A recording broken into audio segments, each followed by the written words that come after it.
আজকের ক্লাস শুরু হচ্ছে 29/4/2021। সবাই উপরে তারিখটা দাও।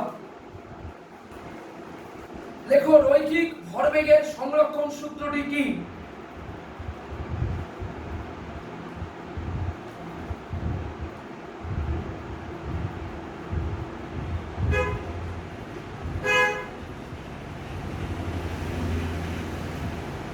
লেখো কোন বস্তু বা বস্তু সংস্থার উপর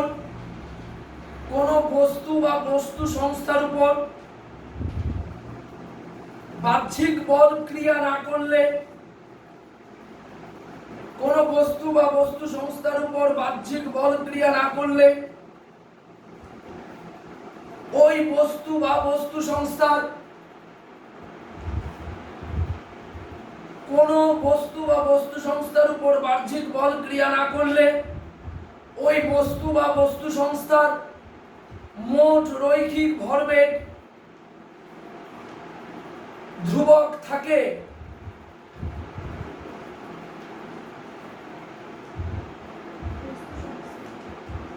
মোট রৈখিক ভরবেগ ধ্রুবক থাকে। এটি মান ও দিকে উভয় দিকেই ধ্রুবক থাকে। এটি মান ও দিকে উভয় দিকেই ধ্রুবক থাকে।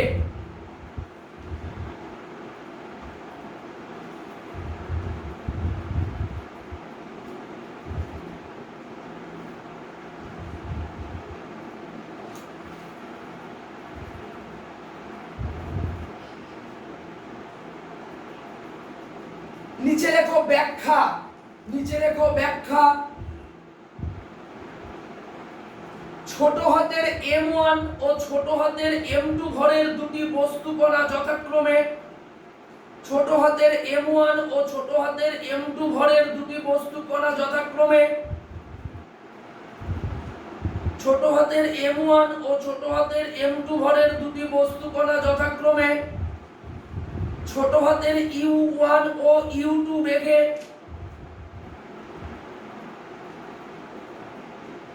একই সরল রেখায় গতিশীল হয়ে ছোট হাতের U1 ও U2 বেগে একই সরল রেখায় গতিশীল হয়ে পরস্পর সংঘাত ঘটায়।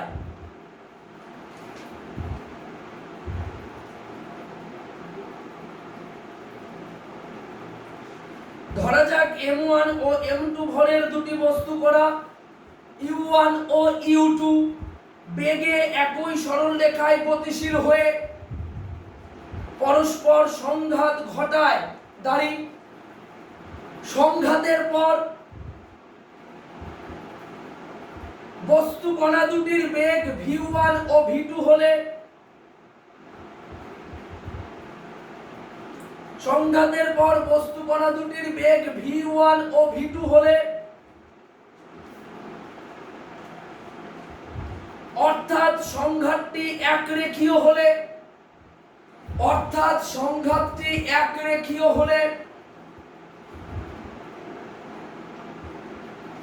রৈখিক ভরবেগের সংরক্ষণ সূত্র অনুযায়ী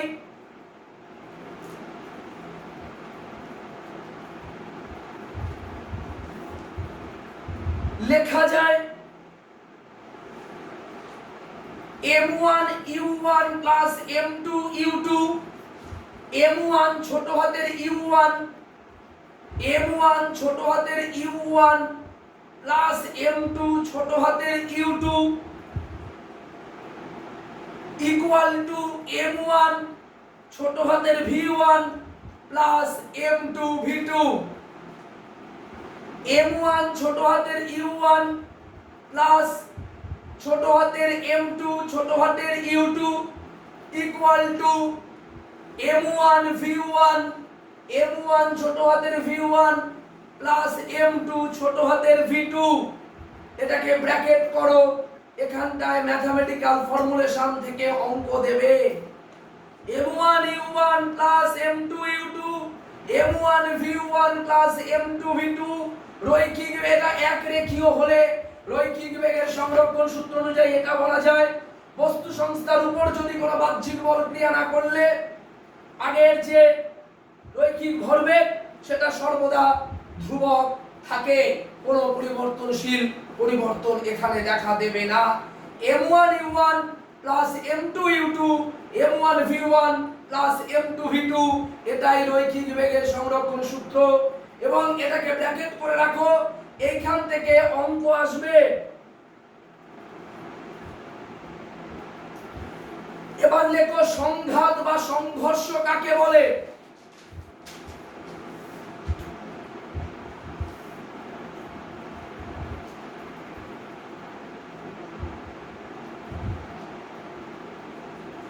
দুই বা ততোধিক বস্তুর মধ্যে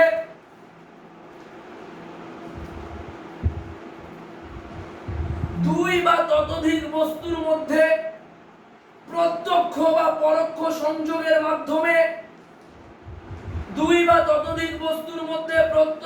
পরোক্ষ সংযোগের মাধ্যমে সংঘটিত যে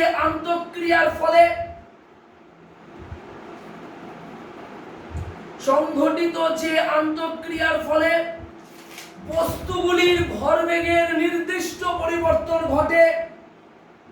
আন্তঃক্রিয়ার ফলে বস্তুগুলির ভরবেগের নির্দিষ্ট পরিবর্তন ঘটে,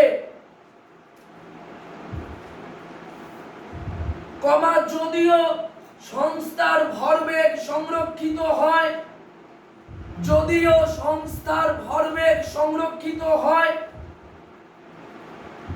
তাকেই সংঘাত বা সংঘর্ষ বলে। আবার বলছি, দুই বা ততোধিক বস্তুর মধ্যে প্রত্যক্ষ বা পরোক্ষ সংযোগের মাধ্যমে যে আন্তঃক্রিয়ার ফলে বস্তুগুলির ভরবেগের নির্দিষ্ট পরিবর্তন ঘটে, যদিও বস্তু সংস্থার ভরবেগ সংরক্ষিত হয়, তাকেই সংঘাত বা সংঘর্ষ বলে। দুই বা ততোধিক বস্তুর মধ্যে প্রত্যক্ষ পরোক্ষ সংযোগের মাধ্যমে সংঘটিত যে আন্তঃক্রিয়ার ফলে বস্তুগুলির ভরবেগের নির্দিষ্ট পরিবর্তন ঘটে, যদিও সংস্থার ভরবেগ সংরক্ষিত হয়, তাকেই সংঘাত বা সংঘর্ষ বলে।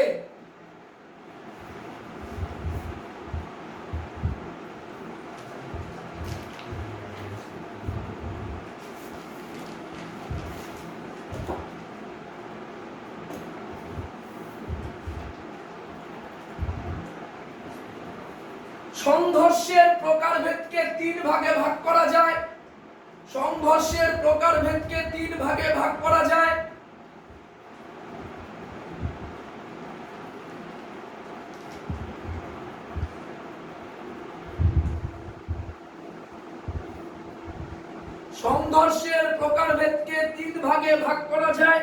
নাম্বার 1, পূর্ণ স্থিতিস্থাপক সংঘর্ষ।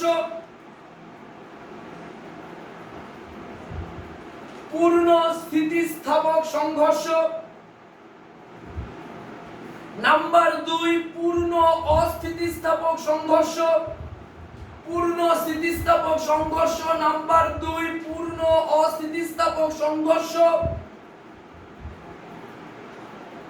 নাম্বার 3, আংশিক স্থিতিস্থাপক সংঘর্ষ। পূর্ণ স্থিতিস্থাপক সংঘর্ষ, পূর্ণ অস্থিতিস্থাপক সংঘর্ষ ও নাম্বার 3, আংশিক স্থিতিস্থাপক সংঘর্ষ। এবার একটু একটু করে লেখো।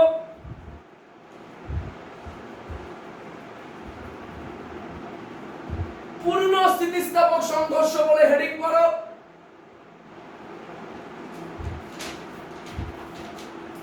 দুটি বস্তুর মধ্যে আপেক্ষিক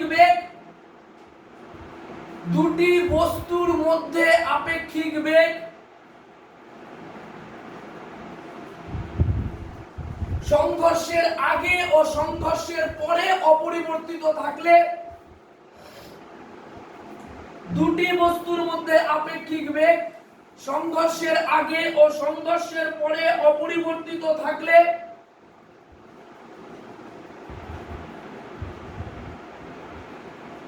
সংঘর্ষটিকে পূর্ণ স্থিতিস্থাপক সংঘর্ষ বলে।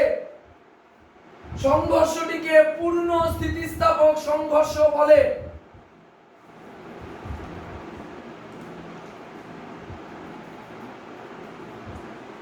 আপেক্ষিক বেগ সংঘর্ষের আগে ও পরে অপরিবর্তিত থাকলে তাকে পূর্ণ স্থিতিস্থাপক সংঘর্ষ বলে। যেমন ইলেকট্রন, প্রোটন, নিউট্রন ইত্যাদি কণার মধ্যে সংঘর্ষ। যেমন ইলেকট্রন, প্রোটন, নিউট্রন ইত্যাদি কণার মধ্যে সংঘর্ষ। যেমন ইলেকট্রন, প্রোটন ও নিউট্রন ইত্যাদি কণার মধ্যে সংঘর্ষ।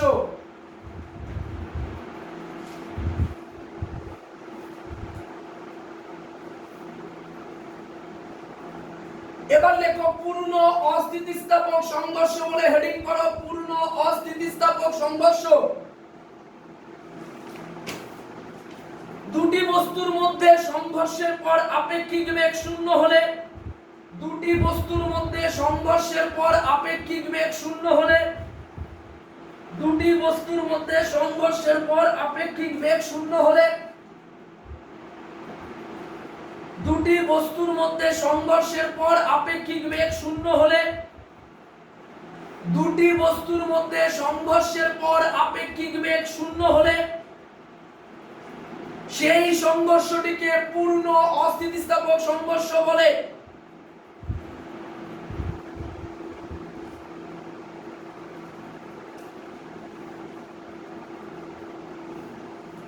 দুটি বস্তুর মধ্যে সংঘর্ষের আগে আপেক্ষিক বেগ শূন্য হলে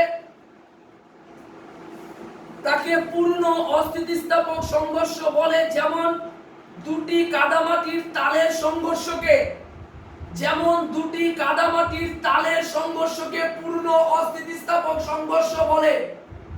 যেমন দুটি কাদামাটির তালের সংঘর্ষকে বেগ তো এমনি নেই, আপেক্ষিক বেগ শূন্য, তাহলে অবশ্যই পূর্ণ অস্থিতিস্থাপক সংঘর্ষ।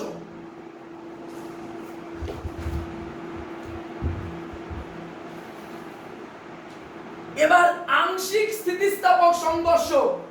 আংশিক স্থিতিস্থাপক সংঘর্ষ।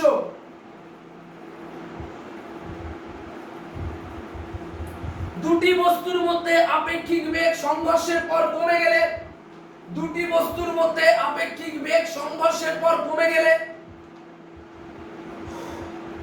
দুটি বস্তুর মধ্যে আপেক্ষিক বেগ সংঘর্ষের পর কমে গেলে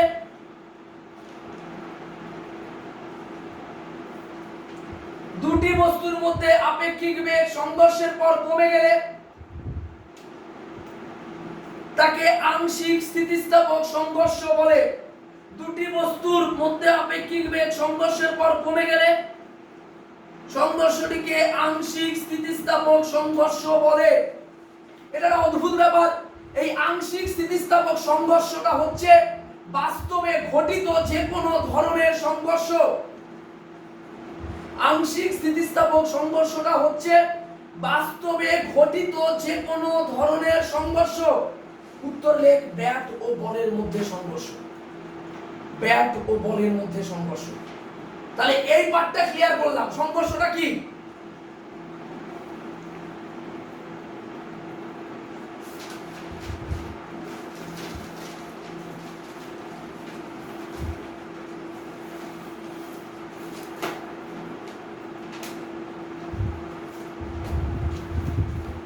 ওখান থেকে দেখো তো একটু আমার ওই কালি দুটো আছে কিনা বা পেন দুটো ওই ডেস্কের মধ্যে আছে সেকেন্ড ওয়ারে এই দিকের গুলো একদম নতুন গুলো।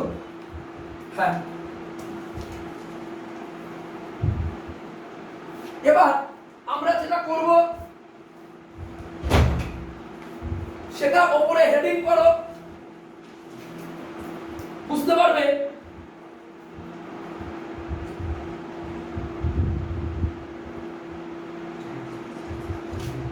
নিউটনের তৃতীয় গতিসূত্র ব্যবহার করে, নিউটনের তৃতীয় গতিসূত্র ব্যবহার করে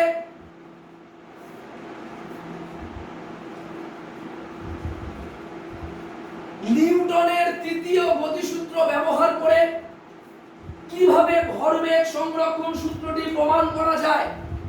নিউটনের তৃতীয় গতিসূত্র ব্যবহার করে কিভাবে ভরবেগ সংরক্ষণ সূত্রটি প্রমাণ করা যায়। নিউটনের তৃতীয় গতিসূত্র ব্যবহার করে কিভাবে ভরবেগ সংরক্ষণ সূত্রটি প্রমাণ করা যায়? নিউটনের তৃতীয় গতিসূত্র ব্যবহার করে কিভাবে ভরবেগ সংরক্ষণ সূত্রটি প্রমাণ করা যায়? নাম্বার ধরো আমরা এখানে 1 নাম্বার দিয়ে শুরু করছি। সবাই লেখো m1 ভর বিশিষ্ট, m1 ভর বিশিষ্ট, m1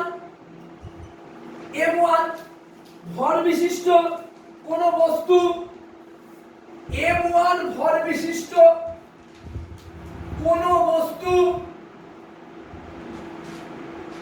u1 বেগে চলছে,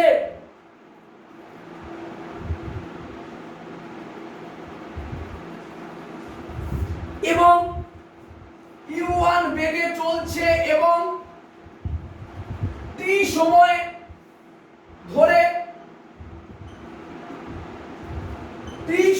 ধরে দ্বিতীয় কোন বস্তুর সঙ্গে সংঘর্ষ ঘটালো, t সময় ধরে দ্বিতীয় কোন বস্তুর সাথে সংঘর্ষ ঘটালো, বেগ পরিবর্তিত হয়ে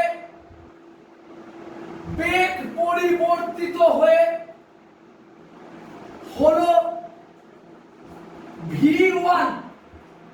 m1 ভর বিশিষ্ট কোন বস্তু u1 বেগে যাচ্ছে, t সময় ধরে দ্বিতীয় কোন বস্তুর সাথে সংঘর্ষ ঘটালো, বেগ পরিবর্তিত হয়ে হলো v1।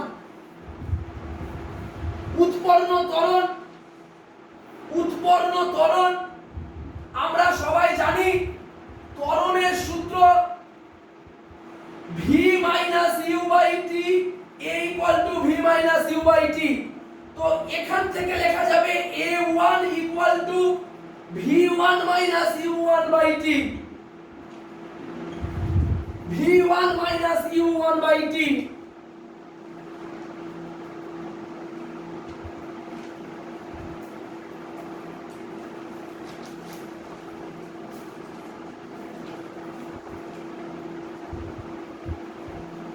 ঠিক আছে, প্রথম বস্তুটা দ্বিতীয় বস্তুর সঙ্গে সংঘর্ষ ঘটালো, F12 = প্রথম বস্তু দ্বিতীয় বস্তুর সঙ্গে সংঘর্ষ ঘটালো, F12 = কি হবে? m1 a1। নিচে দ্বিতীয় বস্তুটির বেগ u2, দ্বিতীয় বস্তুটির বেগ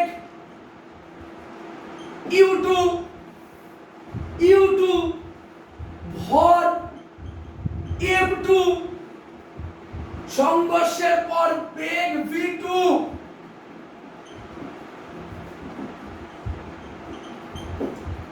দ্বিতীয় বস্তুটির বেগ u2, ভর m2, সংঘর্ষের পর বেগ v2। তাহলে a2 সমান কি লিখতে পারি? v2 - u2/t। এটা 1 2 লিখেছি, তাহলে এটা কি হবে? 2 1 m2 a2। একদম just opposite, a = v - u/t, a1 = v1 - u1/t, f12 m1 a1। দ্বিতীয় বস্তুটির বেগ u2, ভর m2, সংঘর্ষের পর বেগ v2, a2 = v2 - u2/t, f21 = m2 a2, আর f12 = m1 a1, আর f21 = m2 a2। নিউটনের তৃতীয় গতিসূত্র ক্রিয়া ও প্রতিক্রিয়া সমান ও বিপরীতমুখী। ক্রিয়া ও প্রতিক্রিয়া দেখো, নিউটনের তৃতীয় গতিসূত্রের সাহায্যে জানতে পারি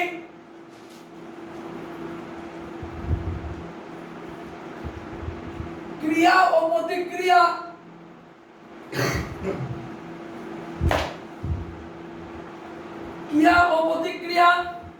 বল পরস্পরের সমান ও বিপরীত। প্রতিক্রিয়া বল পরস্পরের সমান ও বিপরীত। নিউটনের তৃতীয় গতিসূত্রের সাহায্যে জানতে পারি ক্রিয়া ও প্রতিক্রিয়া বল পরস্পরের সমান ও বিপরীত। তাহলে F12 এবার এই জায়গাটা মুছে লিখতে পারি তো যে F12 মাইনাস F21 সমান ও বিপরীত, একটা প্লাস হলে অপরটা minus. F12 equal to minus F21। F12 এর মান বসা M1 A1 minus M2 A2। এখানে কি লিখতে পারি M1 into V1 minus U1 by T। এখানে মাইনাস M2 লিখতে পারি V2 minus U2 by T। T উভয় পক্ষ থেকে কেটে গেলে লিখতে পারি M1 V1 minus M1 U1 equal to minus M2 V2 plus M2 U2 লিখতে পারি। এবার M1 V1 plus M2 V2 equal to M2 U2 M1 U1 একটু আগে লিখেছিলি M1 U1 plus M2 U2 equal to M1 V1 plus M2 V2 প্রমাণ করে দিলাম। কি বললাম এই জায়গাটা উৎপন্ন ত্বরণ V minus U by T A1 V minus U1 by T F12 M1 A1। নিউটনের তৃতীয় গতিসূত্র অনুসারে ক্রিয়া ও প্রতিক্রিয়া বল পরস্পর সমান ও বিপরীত। এটা প্লাস থাকলে এটা কি হবে মাইনাস। ক্লিয়ার? এখানটায় আমরা M12 এর জায়গায় কি লিখতে পারি M1 A1 M2 A2। A1 এর জায়গায় V1 minus U1 by T minus M2 V2 minus U2 by T। M1 V1 minus M1 U1 minus M2 V2 plus M2 U2 M1 V1 plus M2 V2 M2 U2 plus M1 U1। এবার আমরা সেই সূত্রটাই আবার লিখতে পারছি কিনা দেখতো M1 U1 plus M2 U2 M1 V1 plus M2 V2 একটু আগে যেটাকে ব্র্যাকেট ক্লোজ করিয়েছি দেখো এটা চলে এসেছে।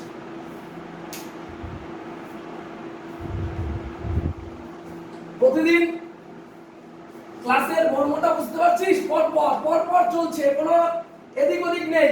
A equal to V minus U by T V1 minus U1 by T M1 A1 M2 A2 F12 equal to minus F21 M1 A1 M1 V1 minus U1 by T M2 V2 minus U2 by T M1 V1 minus M1 U1 minus M2 V2 plus M2 U2। তো M1 V1 plus M2 V2 M2 U2 plus M1 U1, তাহলে M1 U1 plus M2 U2 equal to M1 V1 plus M2 U2। এটাকে লিখে রাখ star মানে triple star, প্রতি বছর পরীক্ষায় আসে।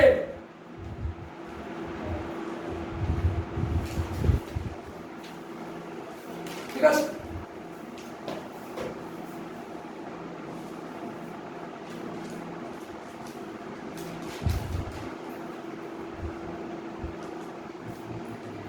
এবার ঠিক অপোজিট রৈখিক ভরবেগের সংরক্ষণ সূত্র থেকে নিউটনের তৃতীয় গতিসূত্র প্রতিষ্ঠা। রৈখিক ভরবেগের সংরক্ষণ সূত্র থেকে নিউটনের তৃতীয় গতিসূত্র প্রতিষ্ঠা। তোরা রাগ করিস না, আমার মনে হচ্ছে বেশি দিলে কিন্তু ডাইজেস্ট হওয়ার প্রবলেম হবে, তো সেক্ষেত্রে একটু ধীরে সুস্থে সাবজেক্টটা চলাই ভালো। আজকের শেষ কোশ্চেন এইটাতে আশা করি একটু মাথা খারাপই হয়ে যাবে। রৈখিক ভরবেগের সংরক্ষণ সূত্রটি থেকে নিউটনের তৃতীয় গতিসূত্র প্রতিষ্ঠা। রৈখিক ভরবেগের সংরক্ষণ সূত্র থেকে নিউটনের তৃতীয় গতিসূত্র প্রতিষ্ঠা। That is the opposite question. এটা কি নিউটনের তৃতীয় গতিসূত্র থেকে প্রমাণ করে দিলাম কি রৈখিক ভরবেগের সংরক্ষণ সূত্র পাওয়া যায়। এবার এই সূত্রটাকে কাজে লাগিয়ে আমরা চলে যাব নিউটনের তৃতীয় গতিসূত্র।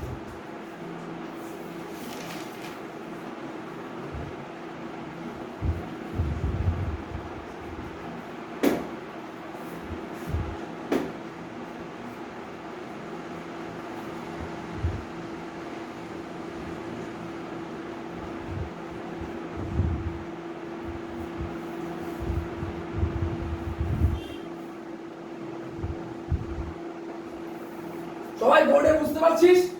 পরিষ্কার একদম। ভিডিওগুলো দেখছিস তো? কালকে লাভ ক্ষতি করিয়েছি, সেটারও ভিডিও গেছে গ্রুপে। তোরা তো গ্রুপে আছিস।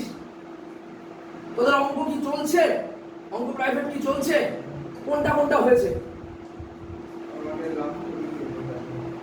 আগের গুলো সব শেষ। লাভ ক্ষতি আমি অলরেডি অনেক প্রচুর অঙ্ক কালকে করিয়ে দিয়েছি।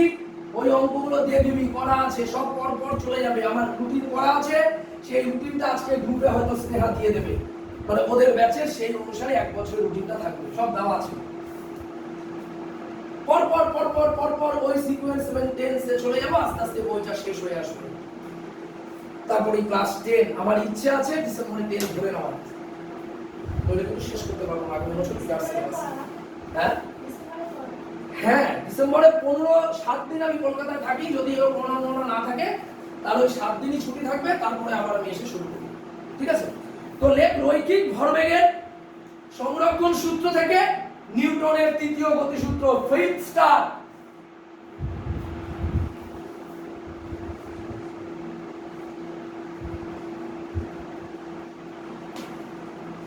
চিন্তা করে একটু করতে পারবি কিনা দেখ তো। তোরা ইচ্ছা করলে পারবি। আচ্ছা, আমি একটা গল্পের কথার মতো আসি। আমার গল্পটা কি ঘটেছিল, মেন গল্পটা দেখ। সবাই দেখ, M1 U1 ঘটেছিল, প্লাস M2 U2 ঘটেছিল। এবার M1 V1 ঘটেছিল, প্লাস কি ঘটেছিল? M2 V2 ঘটেছিল। ছিল কি ছিল না? তাহলে এবার একটু নরম চরণ করত।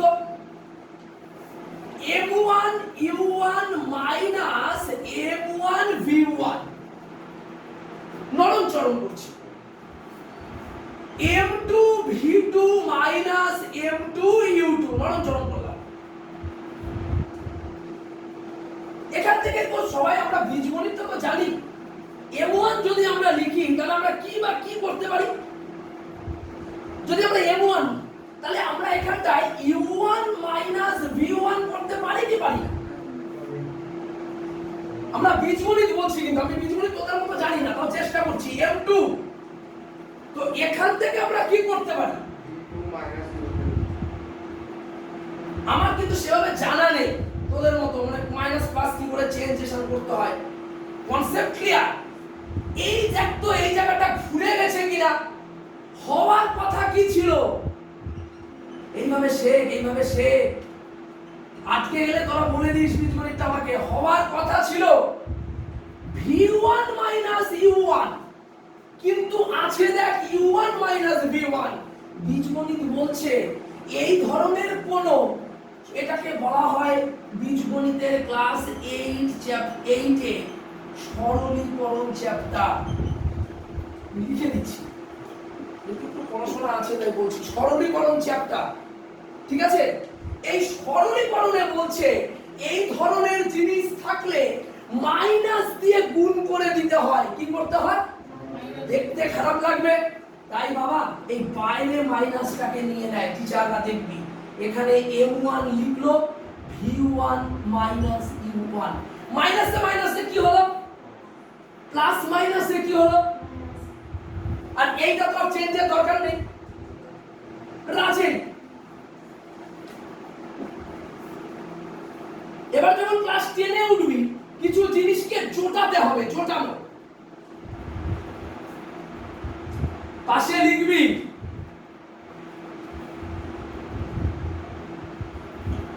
উভয় পক্ষে টি দিয়ে ভাগ করে পাই। উভয় পক্ষে টি দিয়ে ভাগ করে, তাহলে minus M1 V1 minus U1 by 2। কারো ক্ষমতা নেই ভুল ধরা। M2 V2 minus U2 by, মনে পড়ছে দেখ তো কিছু এরকম এসছে।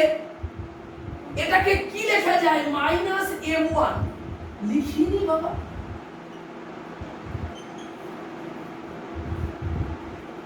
এ মানে কি? এইটা minus m1 a1 m2 a2 উল্টে লেখা যায় না মাইনাস f12 কমপ্লিট প্রমাণ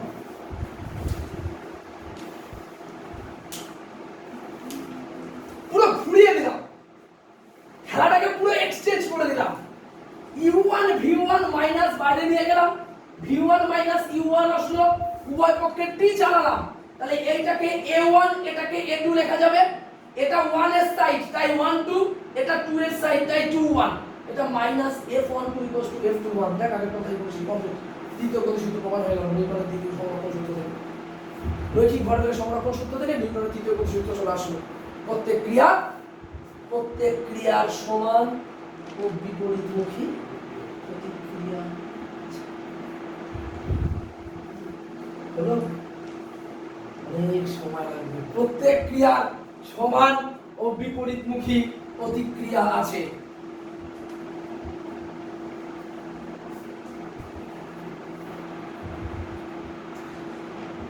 কি ক্লিয়ার হয়েছে আমার মনে হয় না কারো আনক্লিয়ার আছে এটা পুরোপুরি ক্লিয়ার